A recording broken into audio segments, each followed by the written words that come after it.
Okay, Michael Coe, go ahead. Hey, Coach, what changed for your team in that late first half run that you guys had to take the lead? It looked like the defensive intensity really stepped up, and Armando obviously got going down low. Well, that was exactly it. It was us defensively. We weren't in a very good rhythm on the offensive end, in large part because of the defense and the pressure of Clemson. They're an outstanding defensive team, and we just struggled generating consistent good looks. And we just started defending. I've told you guys this before. For us, we've identified our recipe to put ourselves in a position to be successful, and that's be good defensively, rebound the basketball, and also take care of the basketball. And I felt like in the latter part, the middle of the first half, we started defending, we started rebounding, and we started taking care of the basketball. Thank you. Greg Barnes. Hubert, can you walk us through that final play and what options were available there? Yeah, we wanted everybody flat on the baseline, and we had Leaky come down and set a down screen on Brady, so that his man, he could create some separation as he went out to set the ball screen on Caleb. We put the ball in Caleb's hands because RJ, he had 6 assists. I think it was 6 assists, 0 turnovers, but Caleb just hit a 3. And so we just felt like, hey, he's feeling good about himself. And Brady was able to set the screen, and because of that separation from the screen off of Leaky, Caleb was able to get downhill, and he was get downhill, get to the basket. I'm so proud of Brady. Most of the time he picks and pops, but he recognized that Caleb was going to the basket, and so either Caleb could dish it off to him, or he could be there in position to get the offensive rebound. It was a great pass by Caleb to Brady, and it was a great finish by him. Thank you. Andrew. Coach, as someone who played this game for a long time, what does it say about Caleb's mental toughness to make that play and to be able to read and make the play as he did, especially 5 turnovers tonight, another so-so shooting night, but he stepped up late and had the mental toughness to make that play. That it is, him and everybody on the team. One of the things that we talk about a lot is, next possession, next play, next possession, next play. And, there were times that things didn't go well for us, and some of those times were self-induced. And to be able to come back on the next possession, next shot, next play, and be able to step up, I think it shows a lot about how tough Caleb is, how resilient he is, and I'm just so proud of him. There were times where he made mistakes, but it's about making big plays and big moments, and we don't win this game without Caleb. I'm so proud of him.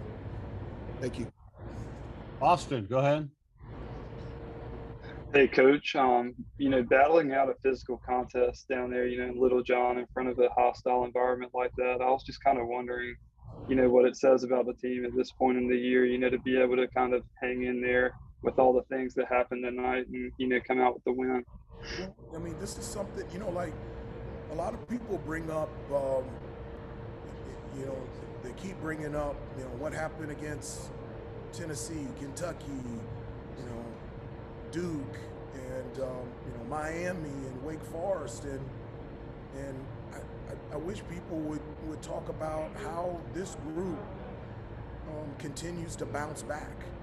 We had a tough week against Miami and Wake Forest, and we bounced back, and getting 4 straight wins, and then we had a really tough loss against Duke on Saturday, and we had to go on the road in a couple days and play against a Clemson team that has always played us extremely well, especially here at Clemson. And to come away with the win, I'm just so proud of them, and I hope people can see and can be proud of these kids and how hard they fight and how hard they compete, and the consistency of them bouncing back every time that they get knocked down. CL, go ahead. Hubert, how much more comfortable would you say? Comfort might be too strong of a word, but what do you feel like the difference was in the closing minutes today after having that experience against Louisville, both in the closing minutes of that game and in the overtime? Did they at all seem like maybe more at ease and less pressure in the situation? No, in the huddle they were a little out of control, and I was trying to calm them down and just say, look, guys, we've been in this situation before, just last week, and I made a joke to them. I said, look, guys, all we need to do is score and get a stop, and we win. And I said, the great thing about it is, I said, let's try not to go into overtime. Let's win this game in regulation so we can get home at a good hour of the night. And they all started laughing. I think it loosened them up a little bit, but I think it really helped that we had been in this situation before and been successful in it. And so it was a situation where, we felt comfortable in what we needed to do on both ends of the floor, and all we needed to do was just execute. Brandon and Adam, last two for Coach. Hi, Coach. Leaky Black hit a big three-pointer in the second half. He had a very similar three-pointer down the stretch against Louisville. Could you just speak to his confidence and him stepping up and giving your team points when your team needs it? He's been great all season. I can't say enough about Leaky and the type of impact this season that he's having for our team. Everyone talks about how terrific he is on the defensive end, and he is.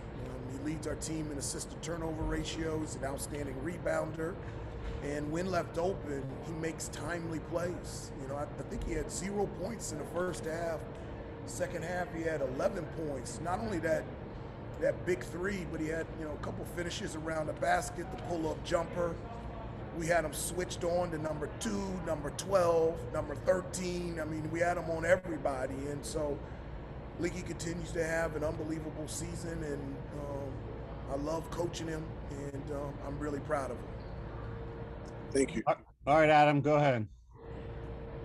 Hubert, was that with when the game was tied 77-77 when you hit him with the Chris Rock joke about not going to overtime? Was that the timeout where you tried to lighten the mood a little bit? There was a couple times I tried to lighten the mood because everybody, because everybody was, thinking about, things that have happened in the past. I said, we got to think about where we are right now. We got to think about, getting a stop, score, executing on both ends of the floor. And I just, one of the things, I don't know if it helps, but if they see me under control, my hope is that they'll feel comfortable that everything is okay.